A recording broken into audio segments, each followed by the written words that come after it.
नाथ ने कहा वो यज्ञ वो धर्म कहां हो रहा है, उसका स्थान भी तो पहले विचार करो। सती ने कहा पिताजी यज्ञ कर रहे हैं। भोले बाबा ने कहा देवी यद्यपि यज्ञ में धर्म में मंदिर में जाने पर कोई बाधा नहीं है, लेकिन ये अवश्य देखना चाहिए कि वो मंदिर कहां है, वो यज्ञ कहां है, उस यज्ञ का यजमान कौन है। यज्ञ तो पावन है लेकिन करने वाला कदाचित अपावन है, तो उस यज्ञ में जाने से कल्याण नहीं होता। सती ने कहा कुछ भी हो मेरे पिता हैं, यज्ञ कर रहे हैं। भगवान शिव ने कहा अगर ऐसी बात है तो जैसी तुम्हारी इच्छा, लेकिन सती मैं तुम्हें बताऊं तुम्हारे पिता को मुझे निमंत्रण करना चाहिए था। सती ने कहा किया होगा, पत्र आया होगा, निमंत्रण आया होगा, आपके जो गण हैं उनको मिला होगा, उन गणों ने कहीं फाड़ करके कैलाश की किसी कंदरा में किसी गुफा में कहीं गिरा दिया होगा। मुझे अपने पिता पर विश्वास है। भगवान शिव मुस्कुराए, पिता पर विश्वास है, भोलेनाथ पर विश्वास नहीं है। कोई बात नहीं सती, तुम जाना चाहती हो, हाँ मैं तुम्हें कथा सुना देता हूं क्यों वैर करता है दक्ष। बताया कि दक्ष मेरे कारण तुम्हें नहीं बुला रहा है, मुझसे बैर मानता है। सती ने कहा कोई बात नहीं, एक बार जाऊंगी तो संबंध अच्छे हो जाएंगे, बाबा जाने दो। भगवान शिव ने अपने 2 गण सती के साथ प्रेरित कर दिए, हे गणों जाओ माता का ध्यान रखना। सती उन 2 गणों को लेकर के आ गई, कहां, हिमवान के महाराज दक्ष के उस यज्ञ प्रांगण में। विशाल यज्ञ, विशाल प्रांगण, सुंदर विभिन्न प्रकार के सुंदर सुंदर मणिमय स्तंभ। सती उन सब का दर्शन करती हुई अपनी मैया के भवन में पहुंच गई, अपनी मां के पास पहुंची, अपनी बहनों के पास पहुंची। सारी बहनों ने सती के साथ हास परिहास किया। भोले बाबा नहीं आए तो बहनों ने यह भी कहा कि सती क्या शिव से कोई लड़ाई हो गई है क्या। इठलाती हुई बल खाती हुई बहनें सब आपस में मिली और उसके उपरांत सती ने सबको स्नेह प्रदान किया, सबके स्नेह को प्राप्त किया, सबके भाव को स्वीकार किया और दौड़ी दौड़ी माँ के आंचल की ओर भागी। एक भवन में माँ बैठी हुई थी, माँ के आंचल को पकड़ करके सती जैसे ही चरणों में बैठी उस माँ ने सती को हृदय से लगा लिया, लाड़ किया, प्रेम किया। सती ने कहा मैया जा करके देखती हूं कि मेरे पिताजी ने जो यज्ञ किया है वो कैसा है।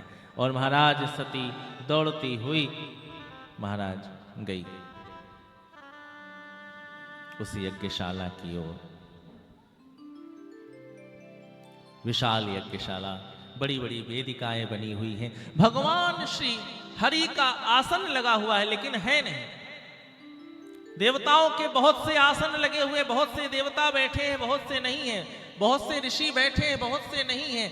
देख रही है सबका आसन दिख रहा है, कोई है कोई नहीं है, लेकिन पूरी यज्ञशाला में कहीं पर भी शिव का आसन, शिव का सम्मान, शिव का पद, शिव का भाग सती को दिखाई नहीं दिया। क्या हुआ, कतहु न दीख शंभु कर भाग। बहुत खोज करी, मेरे भोले बाबा का आसन कहाँ है, मेरे भोले बाबा का भाग कहाँ है, मेरे भोले बाबा का सम्मान कहाँ है। सती ने अपने पिता द्वारा रचित उस यज्ञशाला में भगवान शिव के सम्मान को खोजा, लेकिन जब नहीं पाई तो सती को अपना अपमान लगने लगा कि अरे मेरे बाबा का अपमान मेरा अपमान है। सती चिंतित हो गई और चिंता में क्रोध जागृत होने लगा, क्रोध में योग जागृत होने लगा और शरीर में अग्नि का ताप बढ़ने लगा। वन्य ज्वालादि रूपा प्रलय घनघटा घोर नादम नदंतीम वादंतीम चंद्र घंटाम डमरू कपटहार वेणु वीणा मृंगान।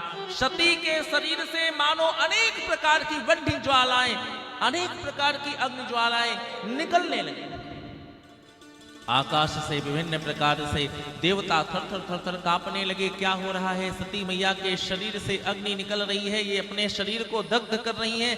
सारे देवता चित्कार करने लगे, भयभीत होकर के भागने लगे और सती ने सभी को विभिन्न प्रकार से प्रताड़ित करते हुए और अपने पिता को अपमानित करते हुए मर्यादा और ज्ञान सिखाते हुए सती ने धीरे से अपने शरीर को समाप्त कर दिया।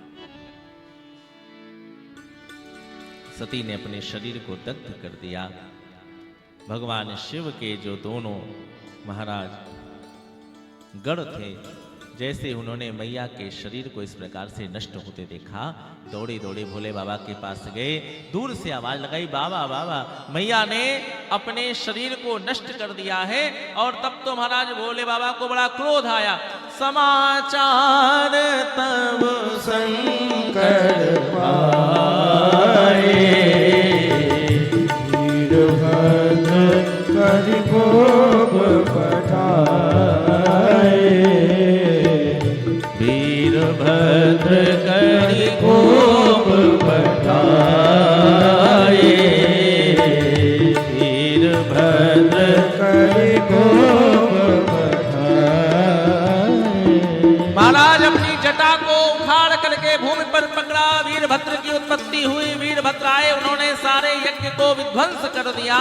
और उसके उपरांत महाराज भगवान शिव आए और सती के शरीर को लेकर के, उस दग्ध शरीर को, जले हुए शरीर को महाराज लेकर के भगवान शिव रुदन करते हुए, भगवान शिव विलाप करते हुए आज संपूर्ण भारतवर्ष में चलने लगे।